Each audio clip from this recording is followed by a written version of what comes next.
with whom he wishes to be a friend, and that in other circumstances he should not, or that under normal circumstances the borrower should return a sword, but under some circumstances he should not. In all these cases, a person is exercising practical reason for purposes that serve the ultimate ends, which a person knows without proof he should value. It would seem, however, that our discussion of natural law has made the rule of law harder to understand. We contrast the rule of law with the rule of men. As we have described it, when men correctly decide how to act, they are following the natural law. They are applying practical reason to decide how to act. Law is a decree of practical reason. Unger said that if the subjective view is correct, one could not interpret laws according to their purposes, because there would be no criterion for determining which purposes should matter and how one purpose should be weighed against another. These are the very matters that practical reason takes into account. If a judge is supposed to do so, however, he will be doing the job of a legislator. Unger once put it this way: if it were possible, knowing the purposes for which a rule is made, to know what application of a rule would best serve those purposes, why enact the rule? You don't need a rule.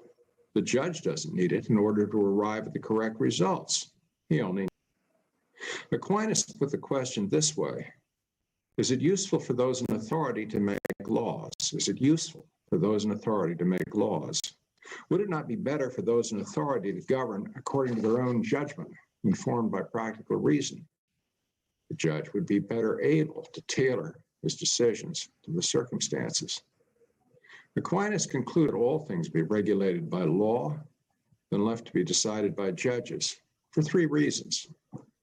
First, because it is easier to find a few wise men competent to frame right laws than to find the many who would be necessary to judge a right. Laws consider long beforehand what laws to make, whereas judgment on each single case has to be made as soon as it arises.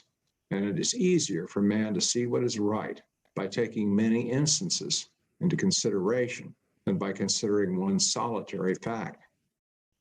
Third, because lawgivers judge in the abstract and in future events, whereas those who sit in judgment of things present, towards which they are affected by love, hatred, or some kind of cupidity, may find their judgment perverted.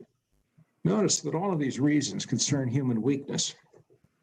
First, the number of wise and just decision makers that we could put in authority is small compared with the number of decisions they would have to make if we didn't have rules. One reason for Aquinas is that we live in a fallen world. Some people cannot see the prudent course of action because their reason is perverted by passion or evil habit or evil disposition of nature. Another reason is that some people are wiser than others. According to Aquinas, even if man had never fallen and we lived sinlessly in paradise, one person might, quote, surpass another in knowledge and virtue. There would be laws in paradise then, as long as those of superior virtue or knowledge were in short supply compared with the number of decisions to be made. Second, deciding rightly requires not only justice and wisdom, but extensive reflection. Aquinas said, quote, it is easier for men to see what is right by taking many instances into consideration than by considering one solitary fact. The wisdom of the law can thus surpass that of a very wise man. Indeed, the wisdom of the law may grow with time and reflection. When Aquinas considered whether human laws should be changed, he said that sometimes it should, not merely because there's been a change of circumstances, but because in the speculative sciences, we can see that the church teaching of early philosophers was imperfect, but afterwards it was perfected by those who succeeded them. And so in practical matters, Those who first endeavored to discover something useful for the human community, not being able by themselves to take everything into consideration, set up certain institutions which were deficient in many ways, and these were changed by subsequent lawgivers who made institutions that might prove less frequently deficient in respect of the public good. Finally, Aquinas said that when a decision is made according to a rule prescribed in advance, it's less likely to be biased by, quote, love, hatred, or some kind of cupidity. Suppose a popular figure is accused of murder. Suppose such an accusation is brought against a member of an unpopular group. Which would be better? For those in authority to try the case in accordance with rules laid down in advance that define the offense and the procedure to be followed, or for them to decide what is right without regard to rules? So we arrive at a conclusion that should not be too surprising. We wish to be ruled by law when we fear to be ruled by men. Thank you.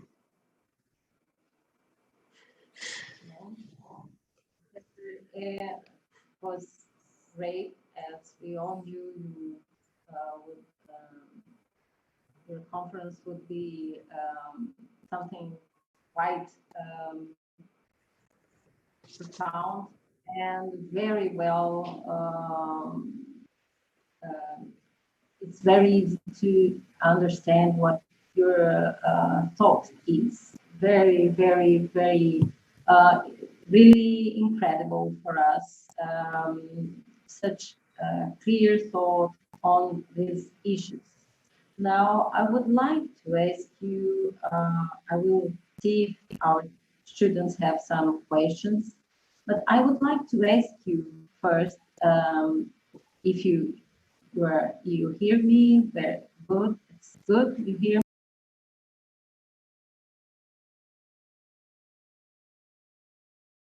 No? Yes, Okay. I do. Thank you. I would like to ask you, would you say that nowadays we are heading to some kind of situation from which we will have no return because we are leaving natural law behind, and our initiatives, study initiatives on natural law are very critical, very few, and if you would say that we are really heading to a point of no return, and if you can tell us also about your experience in the United States, if you see some revival of interest in natural law studies. Point of no return. The thing about believing in natural law is you believe it's as permanent as human nature. Even if whatever philosophy people subscribe to, they are born, they are constructed in such a way that certain things are going to seem good to them. Knowledge, beauty, the well-being of others. The philosophy that they subscribe to may prevent them from working out what truly is good for others, what is truly beautiful, what is true. It may prevent them, it may be an obstacle. But the thing is, those basic things cannot be wiped out blotted out of human beings, because that's what makes us human, is our capacity to know good from evil. So there's a certain sense in which you can never reach the point of no return. There's always a new generation being born, and even the very people who say, no, they don't believe in any such thing as natural law, find themselves seeking knowledge, appreciating beauty, and going around doing good, often. I once talked about Roberto Unger with a colleague of mine at Berkeley, and he said, well, maybe it's like Mickey Mouse walking off the cliff in the Walt Disney movies. Mickey Mouse walks off the cliff and keeps going in a straight line because he doesn't realize he's walked off the cliff. He's not going to fall until he looks around, he suddenly notices he's way up in the air, and then he starts falling. Well, Roberto Unger said, look, you're way up in the air. You've walked off the cliff. By the philosophy you subscribe to, law makes no sense. And you know what happened? People went right on walking. They didn't fall. So there's a certain sense in which, no, I don't believe can go beyond the point of no return. There is a point where I think we went beyond the point of no return philosophically. I think it is with the rise of people, the philosophy of Suarez, Leibniz, and Wolff, rationalism. Once that had driven the older natural law position off the stage, then everything that happens afterwards is a struggle between two extremes. How do we avoid an objective theory of values which nobody could defend versus a purely subjective theory of values where nothing is worth doing and there is no right and wrong or justice and injustice? And nobody can live with either one of those extremes. And I think both jurists and philosophers have tried to weave back and forth to find ways to live with them both. And they haven't succeeded, and they won't succeed. They won't succeed until they turn back to this older philosophy. And no, I don't see any sign that they're doing so. What bad thing happens? Well, life goes on, but it means that there are many problems, many legal problems that you're not able to analyze because you can't think about you can't think about the law in terms of purposes. Think of the examples I just gave. For Aquinas, property was defined in terms of the purposes of property. It's not an absolute right. It is instituted to avoid the disadvantages of common ownership, and therefore there are limits to it. Until you understand that, I think you have trouble understanding doctrines such as private law, such as necessity or nuisance. You also have a terrible trouble distinguishing between saying to someone, you don't have the right to do this, because that just isn't the right an owner has, and saying to somebody, sure, you have that right as an owner, and we're going to take it away from you for someone else's benefit. That's a very important distinction. I could go on and do that with contracts and torts, commutative justice. Commutative justice. So was recovery and tort. And it meant that you had to prevent one person from depriving another of resources that were his. Why are they his? Because as a matter of distributive justice, the system is set up so that they belong to him. At least I have argued that without that notion of commutative justice, you can't make sense of contract law. Without that notion of tort, you can't make sense of tort law. Without that concept of property, you can't make sense of property law. And I argue that in a book I wrote called Foundations of Modern Law. And that leads us to many, many fallacies, such as we're always interfering with contractual rights if we tell the parties they can't take advantage of each other. We're always interfering with property rights if we tell an owner he can't use his property to harm a neighbor. I gave you a long answer, but that's the long answer. The short answer is maybe. Okay, very, very good answer indeed. Many people think that here in Brazil, our Supreme Court is nowadays kind of legislating instead of just refraining from creating law and only judging cases, because we have a plethora of actions, civil actions and other kinds of actions questioning constitutionality of laws. And people here are worried about where this is leading us, because these principles are substituting a positive law, any kind of positive law, they say. Have you something like that, like this phenomena in your country? Oh, yes, we do. Yes, we do. And I think the problem, and I'm not stating this in either a liberal or a conservative way, the problem is in my country, we're trapped between the idea, a positivist idea of the Constitution. It means what it says, and all the conclusions we reach must be deduced from what it meant to the people who wrote it down. You can't interpret any laws that way. Unger showed why. The other alternative is, well, since the Constitution cannot have a fixed meaning, it means whatever I think it should mean. You make it up. And that's the problem you have to get into, I think, as long as you have what Unger called a subjective point of view. You're either a positivist or you think courts just make up whatever they're doing. This was pointed out by the American legal realists, the Freie Ostenschule, people like François Genis. It's not a problem peculiar to constitutional law. The only way you would get away from it is by believing that the Constitution works against a background of natural law, which enables you to interpret provisions. If the Constitution says, for example, that you're not allowed to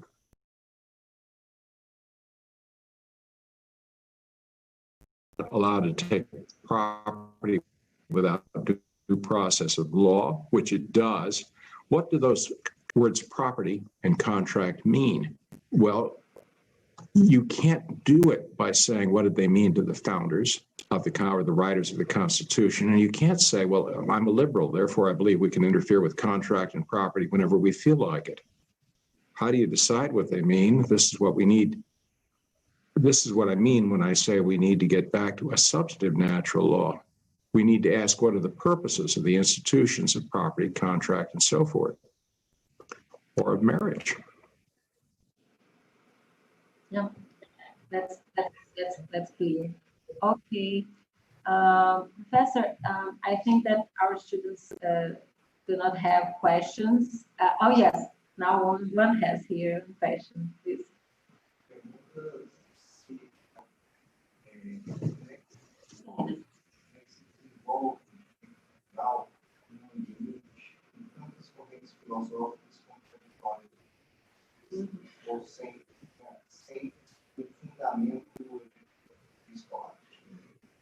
Well, the question is, how would you say, Professor, that natural law evolves or develops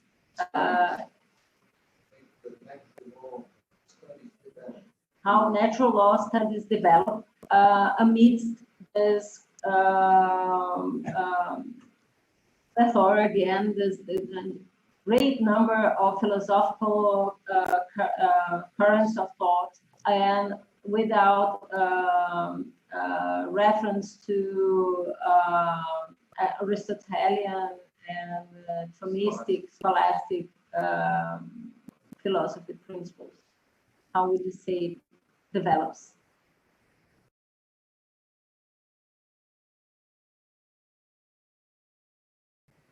Could you clarify the question for me? Do you mean how does the natural law itself change, or do you mean how has natural law developed in the last couple of centuries in the works of philosophers?